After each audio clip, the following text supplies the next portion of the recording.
The currency of a bully is fear. And once you strip that from the bully, the poverty of his insecurity is laid bare. Last week, I lambasted Governor Monday, for his audition for Agbero of the Year.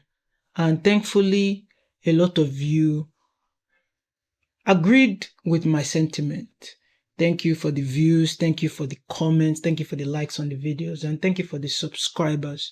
So the thing is, I was thinking about how to follow up that video.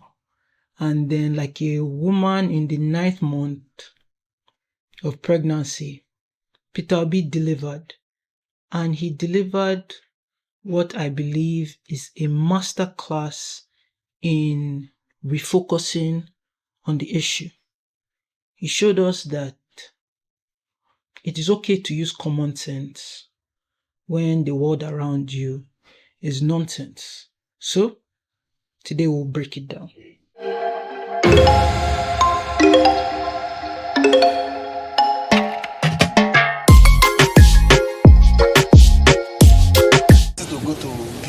Make any donation minimum. Will you still? Oh yes, every day. Trust me, I will go to Benin. Despite the threats? No, there's no threat. All those things are, like I said, it doesn't make any meaning to me. You know how many times I'm threatening all over Nigeria? I receive threats every day, actually. The ones you're hearing is vocal. I receive threats every day, and I'm everywhere.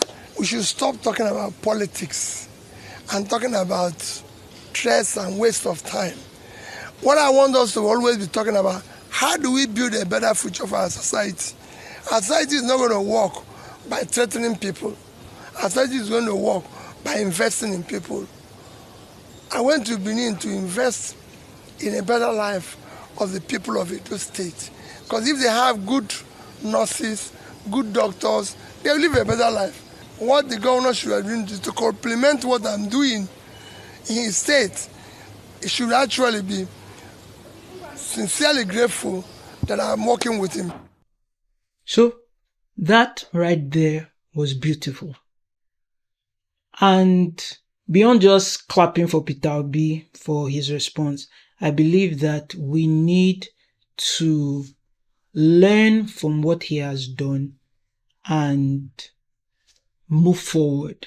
So today I'm just going to break down what I believe his response was into 3 parts, so that we can maybe apply this to our own lives and move forward. So the first thing he does was he addresses the issue, but he does not make it bigger than it needs to be. Peter Obi could have easily just said, oh my God, these people keep threatening me. This is what I have to deal with, and made it bigger. But he knows that his supporters and people like me on YouTube have already done that. We've already called out the nonsense, so he does not need to rehash that point. So what he does is he mentions that it's just a threat. Monday is a mosquito.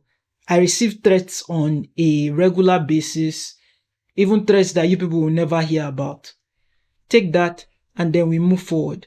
Then the second thing he does, was to refocus on the issue at hand. Immediately after he talked about the threats, he was like, we don't build a society by threatening people. We build a society by investing in people. He has taken it back to the main issue at hand. No need to worry about the squabbles of a threat. Back to the issue. He tells you, I am in Benin because I believe in people. I am in Benin because I believe in the education of people. I am there to invest in people. So that's what I'm going to do. I'm going to continue to invest in people. I'm going to keep showing up for the people and let people understand that the goal here is investment in people.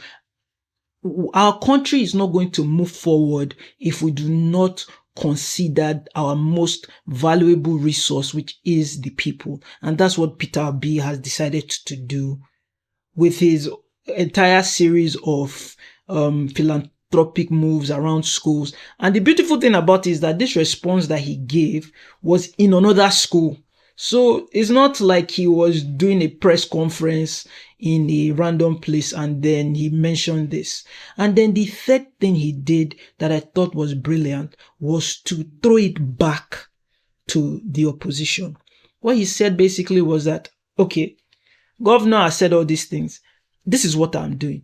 What the governor can do, he can match my effort and help the people of Edo State with conversations around education. So basically, he's just saying to him that if there was no need in your state, I won't be there. So instead of you threatening me, why don't you help complement me and help me accomplish the goal that I'm setting out to do, which is to invest in people. So those are the 3 steps. I believe that we can implement this in our lives, that we don't have to keep worrying about petty squabbles. We can focus on the issue. Peter Obi, in this position, he's thinking from a leadership or strategic position. You don't have to dwell or dive into petty battles here and there. You just focus on the main issues at hand. And people like me on YouTube, we can go into the petty squabbles because, yes, we have the time to do that. So again, I believe that response was needed. I believe that response was great. And I think that that's what we want to see in political discourse now. Peter Obi did not go there beating his chest like, oh, who is he? Who is he? How can he threaten me? In fact, I'll go back to his state. I'll go back to his state today. Let's see what he will do to me. He didn't instigate violence from a proud perspective. He was just saying that as long as there's a need in your state, I will continue to go to your state. And instead of threatening me, join me in helping your state, so that if you don't want me to come to your state, I will not come again, because all the schools have been taken care of and there's no need for my help. So again, I appreciate that. So like I want to say to everybody here, thank you for watching. Do like, do subscribe, and leave in the comments below what you think you learned from this response. And then I also want us to continue to build a community of people who are politically active and also are thinking in a solution-oriented manner. So thank you once again for watching. This week I implore you to be your brother's keeper. And that is how we build a Nigeria that we are proud of.